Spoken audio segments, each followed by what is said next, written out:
ಗಣರಾಜಕಾರಣದ ಬೇಗಿಯಲ್ಲಿ ಬೇಯ್ತಾ ಇರುವಂತಹ ಕಮಲ ಮನೆಯಲ್ಲಿ ಕ್ಷಣಕ್ಕೊಂದು ಬೆಳವಣಿಗೆಗಳಾಗ್ತಾ ಇದೆ. ಒಂದು ಕಡೆ ರೆಬಲ್ಸ್ ದೆಹಲಿಗೆ ಪ್ರಯಾಣವನ್ನು ಬೆಳೆಸಿದ್ರೆ ಮತ್ತೊಂದು ಕಡೆ ಶ್ರೀರಾಮುಲು ಅವರ ಮನವೊಲಿಸುವಂತಹ ಕಾರ್ಯ ಆಗ್ತಾ ಇದೆ. ಶ್ರೀರಾಮುಲು ಅವರನ್ನ ಸಮಾಧಾನ ಪಡಿಸಲು ಮುಂದಾದ್ರ ಪಿ ರಾಜೀವ್. ಶ್ರೀರಾಮುಲು ಮಾಜಿ ಶಾಸಕ ಪಿ ರಾಜೀವ್ ಗೌಪ್ಯ ಮೀಟಿಂಗ್ ಕುತೂಹಲ ಕಾರಣವಾಗ್ತಾ ಇದೆ.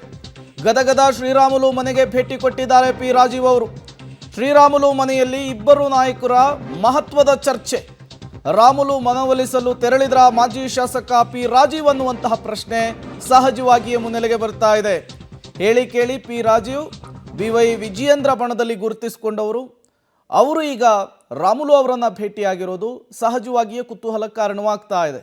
ಈಗಾಗಲೇ ರಾಮುಲು ಅವರು ವಿಜಯೇಂದ್ರ ವಿರುದ್ಧ ಅಸಮಾಧಾನ ಹೊರಹಾಕಿದ್ರು, ಗಾಲಿ ಜನಾರ್ದನ್ ರೆಡ್ಡಿ ವಿರುದ್ಧ ಅಸಮಾಧಾನ ಹೊರಹಾಕಿದ್ರು, ರಾಧಾ ಮೋಹನ್ ದಾಸ್ ವಿರುದ್ಧ ಅಸಮಾಧಾನ ಹೊರಹಾಕಿದ್ರು. ಈ ಬೆನ್ನಲ್ಲೇ ವರಿಷ್ಠರನ್ನು ಭೇಟಿ ಮಾಡಲಿಕ್ಕೆ ನಿರ್ಧರಿಸಿದ್ದಾರೆ. ಈ ಎಲ್ಲ ಬೆಳವಣಿಗೆಗಳ ನಡುವೆ ಇವತ್ತು ಪಿ ರಾಜೀವ್ ಅವರು ಶ್ರೀರಾಮುಲು ಅವರನ್ನು ಭೇಟಿ ಮಾಡಿದ್ದು, ಅವರ ಜೊತೆಗೆ ಮಾತುಕತೆಯನ್ನು ನಡೆಸ್ತಾ ಇರೋದು ಕುತೂಹಲ ಕಾರಣವಾಗ್ತಾ ಇದೆ. ಇವತ್ತು ರಾಜ್ಯದಲ್ಲಿ ಪೊಲಿಟಿಕಲ್ ಸಿಸ್ಟಮ್ದಲ್ಲಿ ನಮ್ಮ ಪಾರ್ಟಿಯಲ್ಲಿ ಇದ್ದಂಥ ನಾಯಕರೆಲ್ಲರೂ ಕೂಡ ಇವತ್ತು ಡೆಲ್ಲಿಗೆ ತೆರಳಿದ್ದಾರೆ. ಬಹುಶಃ ಇವತ್ತು ನಾನು ಮುಂಚೆಯಿಂದ ಕೂಡ ಹೇಳ್ಕೊತ ಬರ್ತಾ ಇದ್ದೆ, ಯಾವುದೇ ವಿಚಾರಗಳನ್ನು ಏನೇ ಸಮಸ್ಯೆಗಳನ್ನು ಪರಿಹಾರ ಆಗಬೇಕಂದ್ರೆ ಒಂದೇ ಒಂದು ಸೂತ್ರ ಇದಂದ್ರೆ ಹೈಕಮಾಂಡ್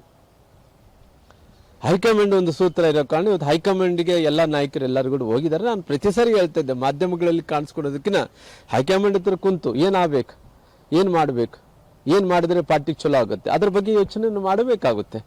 ಹಂಗಾಗಿ ಎಲ್ಲರಿಗೂ ಸೇರಿ ಇವತ್ತು ಹೈಕಮಾಂಡ್ ಹತ್ರ ಹೋಗಿ ಮಾತಾಡ್ಕೊಂಡೋದ್ರ ಜೊತೆ ಅದರ ಕಾರ್ಯರೂಪಕ್ಕೆ ಕೂಡ ತರಲಿ. ಇವತ್ತು ಯಾರು ಪರ ಯಾರು ವಿರೋಧ ಅನ್ನೋದಕ್ಕಿಂತ ಎಲ್ಲರೂ ಕೂಡ ಪರವಾಗಿರೋದು BJPಗೆ ಮಾತ್ರ, ಬೇರೆ ಪಾರ್ಟಿ ಪರವಾಗಿ ಯಾರೂ ಇಲ್ಲ. ಅಂಥ ಸಂದರ್ಭದಲ್ಲಿ ಎಲ್ಲೋ ಒಂದು ಕಡೆ ಅಸಮಾಧಾನಗಳಿದ್ದಂಥ ಟೈಮಲ್ಲಿ ಹೈಕಮಾಂಡ್ ಒಂದೇ ಸೂತ್ರ ಇರೋ ಕಾರಣ ಇವತ್ತನಾಗ್ಲಿ ನಮ್ಮ ರಾಷ್ಟ್ರೀಯ ನಾಯಕರೆಲ್ಲರೂ